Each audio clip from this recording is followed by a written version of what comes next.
Hi, seventh graders. Today we're going to continue talking about transformations, and we are going to focus on translations today.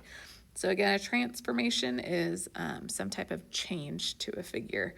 And so you can transform points or different figures on or off the coordinate plane, but we will mainly focus on the coordinate plane. So translation is going to be a transformation that moves every point of a figure in the same direction and the same distance.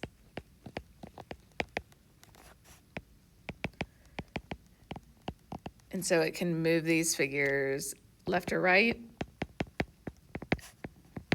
as well as up and down.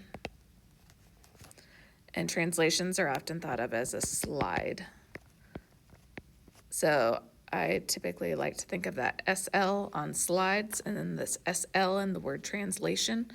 And that helps me remember that a translation is a slide of a figure. So here we have a pre-image. So the pre-image is going to be our original picture that we start with, or the original object. And so the first thing we're actually going to do is we're going to figure out our coordinates, or the ordered pairs that represent A, B, and C on this triangle. So remember, to figure out the ordered pair, you always start at the origin, and then you do your x value first. So you go along your x-axis first. So I went over 2, and then up 4 to get to A. So that would be 2, 4. A couple of ways that some of your previous teachers might have talked about graphing points could be you have to learn to run before you can jump. So you have to run horizontally before you can jump up and down. Or you might say you need to walk to the elevator before you can go up or down.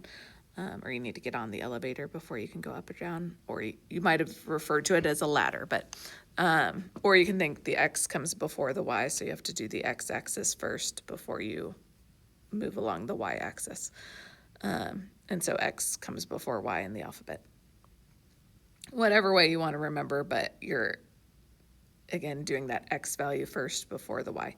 So B, we're going over 6 and then up 7. And C, we're going up 7, or sorry, to the right 7 and then up 3. So we have our points are 2, 4, 6, 7, and 7, 3. So now what we're actually going to do is we're going to be translating this triangle. And so we're going to be sliding this triangle 5 units left and 2 units down.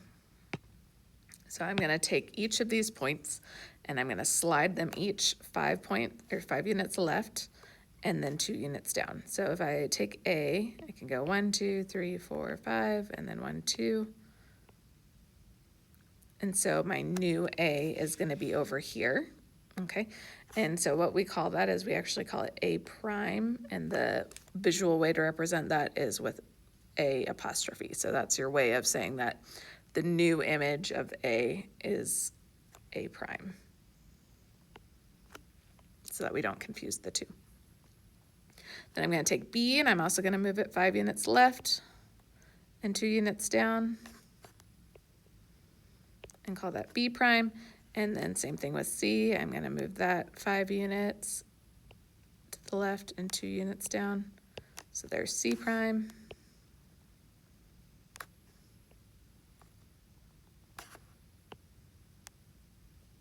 So here's my new triangle. And so now what I'm going to do is I'm going to come up with the coordinates for A prime, B prime, and C prime. So again, our coordinates for A prime are going to be negative 3, 2. For B prime, 1, 5. And then for C prime, 2, 1. So if we look at how our x values changed,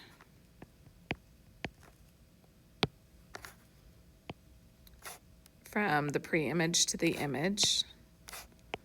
So I went from 2 to negative 3, 6 to 1, and 7 to 2. So all of those x values decreased by 5. And then if I look at what happened to the y values, I went from 4 to 2, 6 to 5, and 3 to 1. And so all of my y values decreased by 2. So we can also represent transformations algebraically. And so when we represent that algebraically, we're going to start with our xy ordered pair. So here's our original ordered pair. And then we can draw an arrow to show how that ordered pair is going to change. And again, this is how we're representing it algebraically, so with variables. And so now what I'm going to do is I'm going to look at my x values decreased by 5. So I want to think of how to represent that algebraically. So if x decreased by 5, I represent that algebraically by saying x minus 5. And then if my y values decreased by 2, I represent that algebraically by writing y minus 2. And so this is the algebraic way to represent that translation of what just happened. We started with xy, our pre-image, and then to get our image, we subtract 5 from our x value, and we subtract 2 from our y value. So we're going to do the same thing with this triangle down here. We have triangle DEF.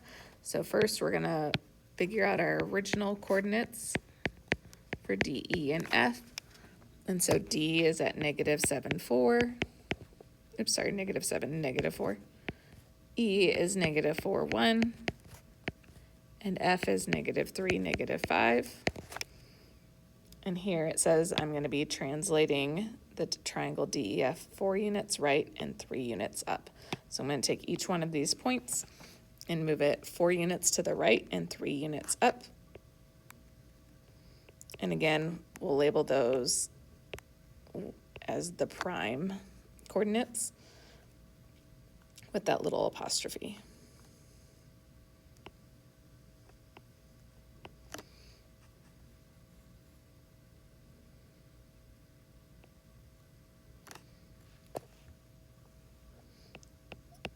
All right, so I have my new points.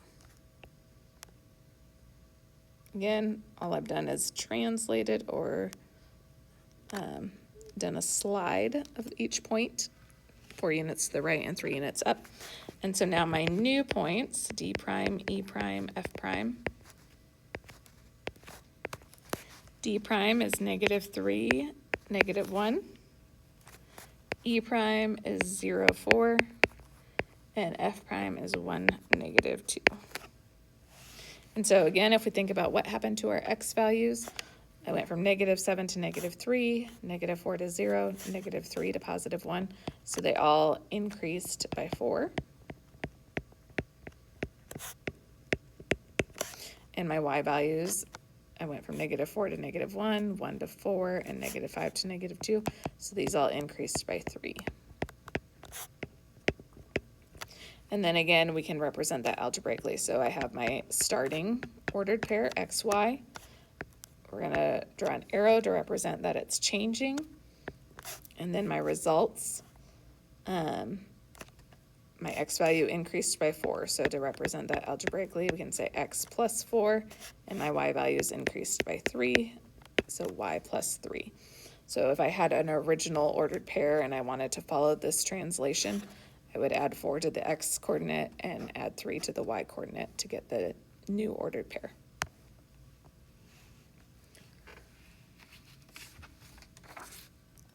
All right, we're going to look at the translation of GHIJ to talk about how we can represent and describe this translation. So we have our pre-image is over here. All right, notice that there's no prime, then no apostrophes after each point. And then over here is the image. So we went from the bottom right figure to this figure here. So first thing we want to do is we're going to give a verbal description of the translation. So I want to look at each point and figure out what happened. So for example, just going from H to H prime, I moved 7 units left.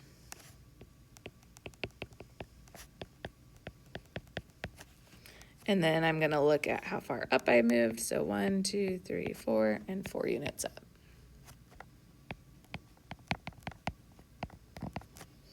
So if I wanted to represent that translation algebraically, I'm going from xy, and then if I went 7 units to the left, all right, what we did is we're subtracting 7 from our x value, and if I moved 4 units up, then that would be increasing y by 4.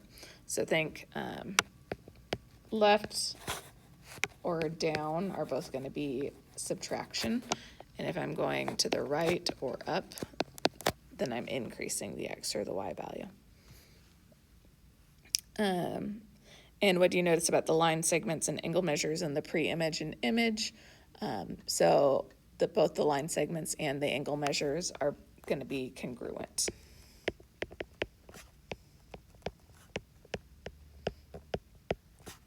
So the two figures themselves are congruent. They have the same angle measures, same shape, same size. So here it says the coordinates for triangle KLM are given in the table. Eric plans to translate the triangle 9 units right and 9 units down. And it says describe how you could find the coordinates for the image. Okay, so this time we're not actually graphing, we're just looking for the coordinates. And so what we can do is if we're moving 9 units to the right, remember that's going to be increasing the x value. So add 9 to the x value.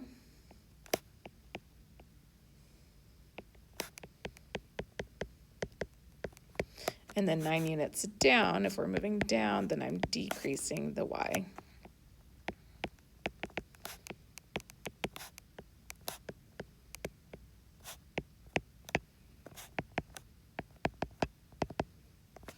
All right, so if I wanted k prime, I'm going to add 9 to -7, so that would give me +2, and then I'm going to subtract 9 from the y value. So if I subtract 9 from 2, that's going to give me -7. L prime, if I add 9 to -2, I get +7. If I subtract 9 from +2, I get -7. And then M prime, I'm going to get 7, and then subtract the 9 from 7 to get -2, so 7, -2. All right. That's about it for our notes on translations. I hope that helped you out today. Have a great day.